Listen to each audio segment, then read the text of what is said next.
ఎప్పుడెప్పుడు అని ఎదురు చూస్తున్న సమయం రాని వచ్చింది. ఢిల్లీ వేదికగా ప్రధాని Modi, European union president Ursula తమ ప్రతినిధులతో కలిసి స్వేచ్ఛా వాణిజ్యం ఒప్పందం కుదుర్చుకోనున్నారు. ఇప్పటికే రెండు వైపులా అధికారులు ప్రతిపాదనలు పత్రాలతో సిద్ధమయ్యారు. సాంకేతిక అంశాలపై ఒప్పందం కుదిరిందని సమాచారం.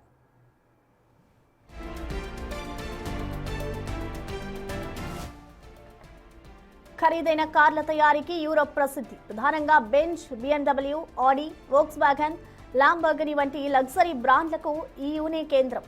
అయితే వీటిపై భారత్లో 110% దిగుమతి సుంకం ఉంది. ఫలితంగా ఈ కార్లు భారత మార్కెట్లో పరిమిత సంఖ్యలో మాత్రమే కనిపిస్తున్నాయి. ఈ క్రమంలో వీటిపై సుంకాలను తగ్గించే ప్యాకేజీని ఇప్పటికే భారత్ ప్రతిపాదించింది. దిగుమతి సుంకాన్ని ఏకంగా 40% తగ్గించేందుకు భారత్ సిద్ధమైంది. ఇది ఒప్పందంలో కీలకంగా భావిస్తున్నారు.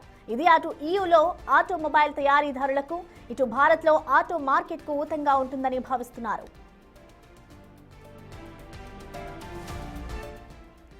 యూరప్ మార్కెట్లో టెక్స్టైల్స్, వస్త్రాలు, రత్నాలు, ఇంజనీరింగ్ ఉత్పత్తులు, ప్రాసెస్డ్ ఫుడ్ వంటి రంగాలకు మెరుగైన అవకాశం కావాలని భారత్ కోరుతోంది. ఇక ఇటీవల EU నిబంధనల మార్పులతో ఈ రంగాల సుంకాలు ప్రయోజనాలు కోల్పోయాయి.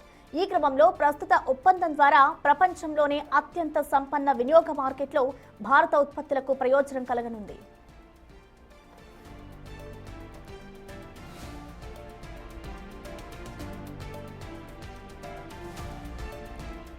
అదేవిధంగా ప్రపంచంలోనే అతిపెద్ద మార్కెట్ అయిన భారత్ను తమకు అనుకూలంగా మలుచుకోవాలని EU భావిస్తోంది.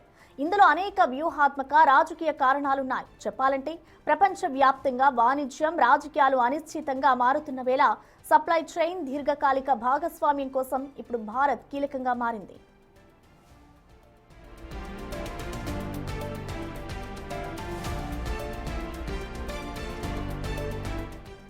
ఈ స్వేచ్ఛ వాణిజ్య ఒప్పందం కేవలం సుంకాల ఒప్పందం కాదు, భారత్ వాణిజ్య విధానంలో మార్పుకు సంకేతం. దేశీయ పరిశ్రమల రక్షణకే పరిమితం కాకుండా టార్గెట్ మార్కెట్ ఓపెనింగ్ ద్వారా పెట్టుబడులు, ఎగుమతులు, గ్లోబల్ స్థాయిలో భారత్ స్థానం మరింత బలపడుతుందన్న నమ్మకంతో ముందుకు సాగుతోంది. అందువల్లే భారత్ EU బలమైన ఆర్థిక భాగస్వామ్యం కొత్త గ్లోబల్ ఆర్థిక వ్యవస్థలో మదర్ ఆఫ్ డీల్స్ గా నిలిచే అవకాశం ఉంది.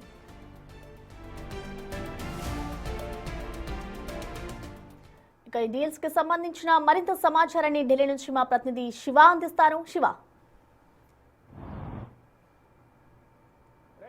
ప్రసన్న, ఈరోజు యూరోపియన్ యూనియన్ అలాగే భారత్ మధ్య కీలక ఒప్పందాలపై సంతకాలు జరగనున్నాయి. దీనికి సంబంధించి ఇప్పటికే వాణిజ్య ఒప్పందాలపై అయితే చర్చలు ముగిశాయి. అయితే గతంలో దావోస్ పర్యటనలో భాగంగా ఈ యూరోపియన్ కమిషన్ అధ్యక్షురాలు ఉర్సులా వాన్ డెర్ లెయాన్ కీలక వ్యాఖ్యలు చేశారు. ఇటు భారత్, యూరోపియన్ మధ్య జరిగే ఒప్పందాలన్నీ కూడా మదర్ ఆఫ్ ఆల్ డీల్స్గా, అంటే ఈ డీల్స్ అన్నిటికీ కూడా ఒక తల్లి లాంటిది అనేది ప్రధానంగా ఇరు దేశాల మధ్య జరిగే డీల్స్ను ఉద్దేశించి ఉర్సులా వాన్ డెర్ లెయాన్ తెలియజేశారు. అయితే ఈరోజు ఈ ఒప్పందాలపై సంతకాలు జరుగుతున్న నేపథ్యంలో కీలక ఒప్పందాలు అనేవి ఇరు దేశాల మధ్య జరిగే అవకాశం కనిపిస్తుంది. ఇటు వాణిజ్య సంబంధించి కానీ ఇతర రక్షణ రంగానికి సంబంధించిన ఒప్పందాలు జరిగే అవకాశం ఉంది. ఇక ట్రేడ్ సంబంధించిన ఒప్పందాలు కనుక ఇద్దరి మధ్య ఒప్పందాలు జరిగితే ఇటు టారిఫ్ అనేది తగ్గే అవకాశం ప్రధానంగా కనిపిస్తుంది. ఇటు కార్లపైన వోక్స్వాగన్ కానీ BMW కార్లపైన ఇప్పటికే దిగుమతి సుంకం అనేది భారత్ వద్ద 110 వరకు కూడా టారిఫ్ చెల్లిస్తున్న నేపథ్యంలో అయితే 110 నుంచి 40% వరకు కూడా టారిఫ్ తగ్గే అవకాశం ఉన్నట్లు కూడా భారత్ భావిస్తుంది. దానిలో భాగంగా ఇరు దేశాల మధ్య జరిగే ఈ ఒప్పందాలపై ఈరోజు సంతకాలు జరగనున్నాయి. అంటే ఈరోజు సంతకాలు జరిగినప్పటికీ కూడా ఈ వాణిజ్య ఒప్పందం అనేది అమల్లోకి వచ్చేందుకు దాదాపు 5 నుంచి 6 నెలల సమయం కూడా పట్టొచ్చు అనేది కూడా ప్రధానంగా ఇరు వర్గాలు భావిస్తున్నాయి. దానిలో భాగంగా రాజేష్ అగర్వాల్, భారత వాణిజ్య కార్యదర్శి, కేంద్ర వాణిజ్య కార్యదర్శి రాజేష్ అగర్వాల్ కూడా దీనికి సంబంధించి తెలియజేశారు. అంటే వాణిజ్య ఒప్పందాలపై చర్చలు అయితే విజయవంతంగా ముగిశాయి. దీనిపై సంతకాలు జరగబోతున్నాయి. ఇవన్నీ కూడా ఒప్పందాలన్నిటి కూడా సంతకాలు జరిగినప్పటికీ కూడా చట్టబద్ధంగా ఇవన్నీ కూడా అమల్లోకి వచ్చేటప్పటికి కొంత సమయం పడుతుంది. లీగల్గా కూడా రెండు సంతకాలు జరిగిన తర్వాత ఇరు వర్గాలు కూడా లీగల్గా చర్చలు జరుపుతారు, లీగల్గా నిర్ణయాలు తీసుకుంటారు. అవన్నీ కూడా అమల్లోకి రావడానికి కొంత సమయం పడుతుంది. అంటే దాదాపు ఈ సంవత్సరం ఆఖరు 2026 ఆఖరు లేదా 2027 మొదటి సంవత్సరంలో మొదటి నెలల్లోనే ఇది ఒక అవగాహనకు వచ్చి వీటన్నిటిపై ఒక చర్చలు ముగిసిన తర్వాత మొత్తం అమల్లోకి వచ్చే అవకాశం ప్రధానంగా కల్పిస్తోంది. అంటే ఇటు 3 రోజుల పర్యటనలో భాగంగా ఇటు కమిషన్ అధ్యక్షురాలు కానీ కమిషన్ ప్రెసిడెంట్ కానీ ఇద్దరు కూడా ఆ, ఆ, లియోన్ అలాగే మొత్తం ఇద్దరు అధ్యక్షులు కూడా ఇద్దరు వచ్చిన నేపథ్యంలో ఇటు ముఖ్య అతిథిగా గణతంత్ర దినోత్సవ వేడుకలకు హాజరయ్యారు. ఇక ఈ గణతంత్ర దినోత్సవ వేడుకలలో పాల్గొనడం అనేది నా జీవితానికి తగిన గౌరవంగా నేను భావిస్తున్నాను అనేది ప్రధానంగా ఉర్సులా వ్యాఖ్యలు చేశారు. ఇక ఇరు దేశాల మధ్య ఒకవేళ భారత్ కనుక విజయవంతమైతే ప్రపంచ దేశాలకు సహకారం అందిస్తుంది, మేలు చేస్తుంది అనేది కూడా ఉర్సులా వ్యాఖ్యలు చేశారు. అంటే యూరోపియన్ యూనియన్లో మొత్తం 27 దేశాలు ఉన్నాయి. 27 దేశాల్లో కనుక ఈ ఒప్పందం అనేది యూరోపియన్ యూనియన్తో కుదిరితే దాదాపు 2 బిలియన్ అంటే 200 కోట్ల మార్కెట్, ప్రజలున్న మార్కెట్కు ఇటు భారత్ కూడా భాగస్వామ్యం కాబోతోంది. దాని ద్వారా లాభం చేకూరుతుంది, ఆర్థికంగా కూడా బలోపేతం అవుతుంది అనేది కూడా భారత్ భావిస్తుంది. దానిలో భాగంగా యూరోపియన్ యూనియన్తో ఐరోపా మండలితో ఈరోజు జరిగే చర్చలు కీలక ఒప్పందాలు అనేవి జరగబోతున్నాయి. దీనిలో భాగంగానే ఈ ఒప్పందంపై 2 వైపులా వాణిజ్య మరియు పెట్టుబడులను ప్రోత్సహించే విధంగా కూడా చర్చలు జరిగాయి. ఇక వచ్చే ఏడాది ఎప్పుడైనా ఈ ఒప్పందంపై ఒక అవగాహన కుదిరే అవకాశం ఉంది, అమల్లోకి వచ్చే అవకాశం కూడా ప్రధానంగా కనిపిస్తుంది. అంటే చట్టపరమైన పరిశీలన జరిగే నేపథ్యంలో 5 నుంచి 6 నెలల సమయం అనేది పడుతుంది.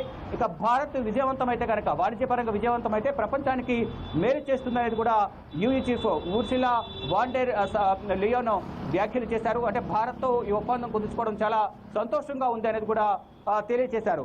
ఇక డీల్కు ముందు వార్సిలా కీలక వ్యాఖ్యలు చేశారు. ఇంతకుముందు చెప్పినట్టుగా మదర్ ఆఫ్ ఆల్ డీల్స్, ఇప్పుడు జరగబోయే ఒప్పందాలు ఏవైతే ఉన్నాయో అవన్నీ కూడా మదర్ ఆఫ్ ఆల్ డీల్స్ గా కూడా మేము భావిస్తున్నామని కూడా తెలియజేశారు. అంటే 2023-24 ఆర్థిక సంవత్సరంలో వస్తు వాణిజ్యంపై $135 బిలియన్ ఇద్దరి మధ్య వాణిజ్యం నమోదైంది. దానిలో ప్రధానంగా అంటే స్వేచ్ఛాయుత వాణిజ్య ఒప్పందం అనేది గతంలోనే జరిగింది. 2007లోనే ఈ ఒప్పందాలు ప్రారంభమయ్యాయి. కానీ 2013లో దీనికి సంబంధించి చర్చలు అనేవి నిలిచిపోయాయి. మళ్ళా ఎన్డీఏ ప్రభుత్వం వచ్చిన తర్వాత 2022లో చర్చలు అనేవి తిరిగి ప్రారంభమయ్యాయి. దానిలో భాగంగా ఈ డీల్లో మొత్తం వోక్స్ వ్యాగన్ కానీ, BMW, Mercedes Benz European automobile తయారీదారులకు భారత మార్కెట్లోకి ప్రవేశించడానికి ఇదొక అనుబంధంగా ఉంటుంది, సులభతరం అవుతుంది అనేది కూడా ఈ ఒప్పందాలు సులభతరం అవుతాయి.